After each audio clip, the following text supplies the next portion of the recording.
ಅಂತಾರಾಷ್ಟ್ರೀಯ ಕಡಲ ತೀರ ಸ್ವಚ್ಛತಾ ದಿನದ ಅಂಗವಾಗಿ ಕುಂದಾಪುರ ಪುರಸಭೆ ಆಶ್ರಯದಲ್ಲಿ ತಾಲೂಕಿನ ಕೋಡಿ ಸಮುದ್ರ ತೀರದಲ್ಲಿ ಸ್ವಚ್ಛತಾ ಅಭಿಯಾನಕ್ಕೆ ಜಿಲ್ಲಾಧಿಕಾರಿ ವಿದ್ಯಾಕುಮಾರಿ ಚಾಲನೆ ನೀಡಿದರು.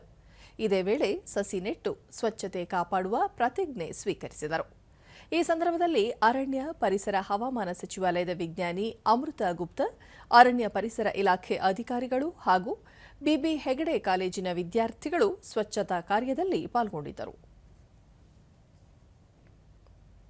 ಕನಸಿನ ಭಾರತ ಗುಲಾಮಗಿರಿಯ ಸರಪಳಿಯನ್ನು ತುಂಡರಿಸಿ ನಮ್ಮ ಮಾತೃಭೂಮಿ.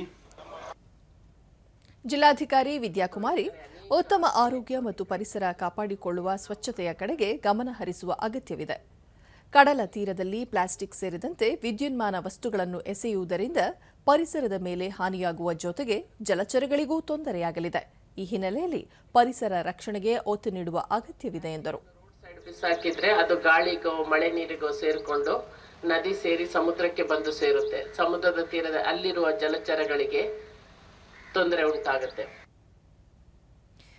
ಅಮೃತ ಗುಪ್ತಾ ಸ್ವಭಾವ ಸ್ವಚ್ಛತಾ ಸಂಸ್ಕಾರ ಸ್ವಚ್ಛತಾ ಧ್ಯೇಯ ವಾಕ್ಯದಡಿ ಸ್ವಚ್ಛತಾ ಅಭಿಯಾನ ಹಮ್ಮಿಕೊಳ್ಳಲಾಗಿದ್ದು, ಕಡಲ ತೀರದಲ್ಲಿ ಪ್ಲಾಸ್ಟಿಕ್ ಮತ್ತು ಘನತ್ಯಾಜ್ಯ ಮುಕ್ತಗೊಳಿಸುವ ಅಗತ್ಯವಿದೆ ಎಂದು ಹೇಳಿದರು. Deeply ingrained in the Indian system, so let's follow them, let's adhere to them, and let's make this planet, let's make this earth a better and a greener and a cleaner place to live in. ವಿದ್ಯಾರ್ಥಿ ಶರಣ್ಯ ಶೆಟ್ಟಿ, ತ್ಯಾಜ್ಯ ವಸ್ತುಗಳು ಭೂಮಿ ಮತ್ತು ಸಮುದ್ರ ಸೇರದಂತೆ ಎಚ್ಚರ ವಹಿಸಬೇಕು. ಇಲ್ಲದಿದ್ದರೆ ಜಲಚರಗಳು ಮತ್ತು ಪ್ರಾಣಿ ಸಂಕುಲಕ್ಕೆ ಅಪಾಯ ಎದುರಾಗುವ ಸಾಧ್ಯತೆ ಇದೆ. ಹೀಗಾಗಿ ಜಾಗೃತಿ ವಹಿಸುವ ಅಗತ್ಯವಿದೆ ಎಂದು ಹೇಳಿದರು. ನಮಗೆ ಬೇಸರ ಸಂಗತಿಯಾಗಿದೆ.